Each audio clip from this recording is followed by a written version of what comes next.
주인 바뀌었으니까 이제는 나한테 연락하지 말아라, 그렇게 얘기를 하시면서. 안녕하세요, 독박연구소입니다.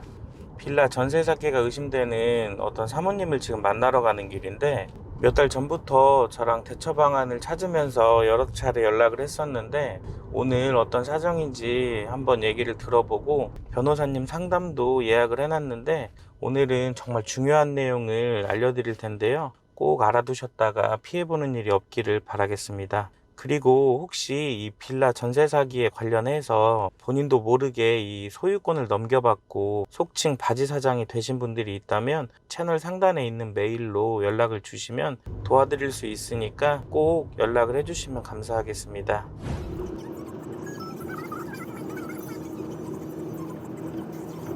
공동 현장문이 열립니다. 안녕하세요. 네? 드디어 뵙네요.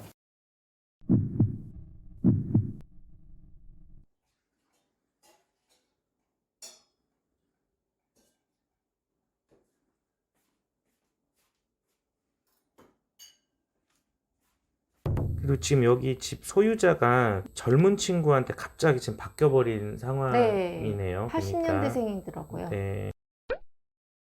지금 이 건축주가 빌라를 지어 놓고 이 컨설팅 업체랑 짜고 주변 시세보다 훨씬 높은 금액으로 전세 세입자분을 구해 놓고 세입자분 모르게 집주인도 바꾸고 이 보증금을 안 돌려주는 경우가 요즘에 정말 많은데, 이 집이 이 빌라 깡통 전세 사기로 의심되는 계기가 어떤 것 때문에 의심을 시작하셨나요?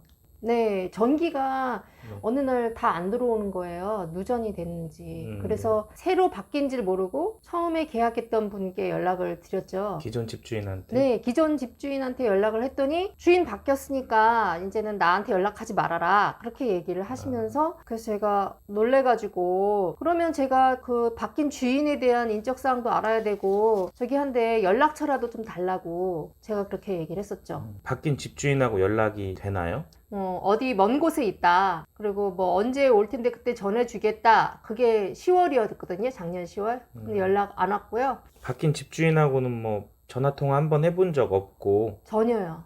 여기 빌라 전세 금액이 얼마나 되죠? 2억 8천이요. 전세가 2억 8천. 네, 계약서를 쓸 때 네. 부동산 대표가 직접 계약서를 썼나요? 아니면 뭐 자격증 없는 실장이 계약서를 썼나요? 계약서 쓸 때는 그 옆에 또 같이 도와주시는 컨설팅 하는 남자분이, 젊은 분이 계셨고, 저희 부동산에서 실장이란 분이 같이 왔죠. 대표가 아니고 실장이 나와서 계약서를 작성해줬다? 네, 네. 네. 이 전세 금액이 2억 8천이라고 하셨는데 전세 대출 얼마나 받으셨어요? 1억 7천이요. 1억 7천이요? 네. 여기 빌라를 전세로 계약한 이유가 혹시 있으신가요? 제가 지방에서 급히 올라오는 상황이라서 아버님을 네. 모시고 일단 빨리 얻어서 부모님을 모셔야 됐기 때문에, 그래서 전세를 택한 거예요. 그런데 여기 이 빌라 전세 2억 8천이 이 주변 매매 시세보다 비싸다는 건 알고 계신가요?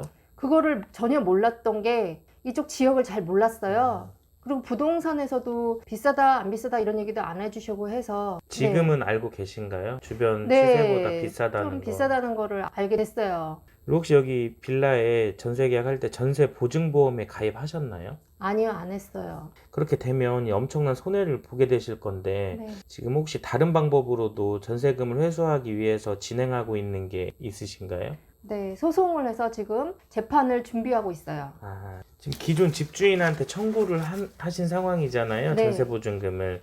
근데 기존 집주인도 지금 변호사를 선임해서 대응하고 있다던데 사실인가요?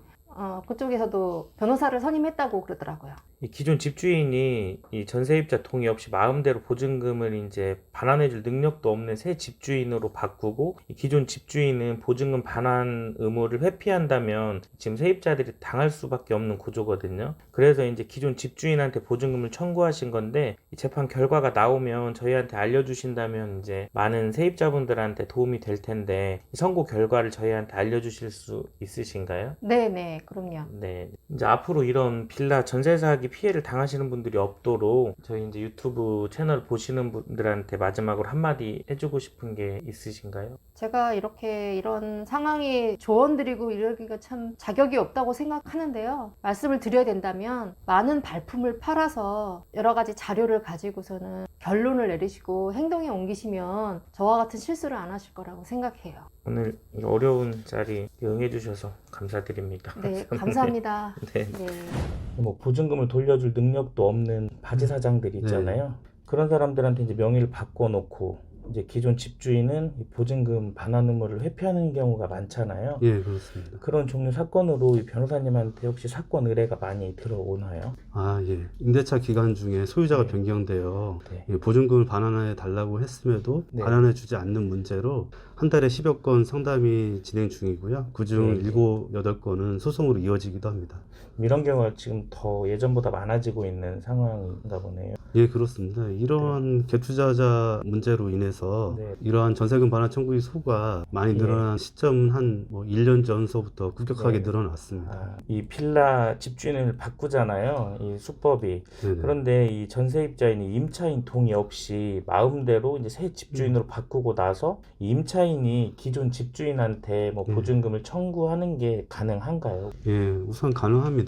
임대차 승계를 예. 거부하고 임대차 계약을 종료시킬 수 있다는 공평의 원칙이나 신의성실의 원칙에 의하여 임대인지 승계를 거부하고 소유자 변경을 안 날로부터 상당한 기간 내에 임대인지 승계를 거부하고 전 소유자를 상대로 전세금 예. 반환 청구의 소를 제기할 수 있습니다. 이런 사기 비슷하게 당하신 분들이 이런 사실 전혀 모르고 있거든요. 당하면 어쩔 수 없다 이런 식으로들 생각을 하고 계신데 지금 아주 오늘 좋은 내용을 말씀해 주시는 것 같은데 집주인이 바뀐 사실을 알았을 때 상당한 기간 내에 기존 집주인한테 이 보증금을 청구할 수 있다라고 하셨는데 그러면 이 집주인이 바뀐 사실을 알았을 때 이 상당한 기간이라는 시점은 대략 어느 정도까지라고 할 수 있을까요? 네, 소유자 변경을 안 날로부터 상당한 기간이란 한 달이나 한 달 보름 정도에 네. 해당하는 기간을 뜻한다고 할 수 있습니다.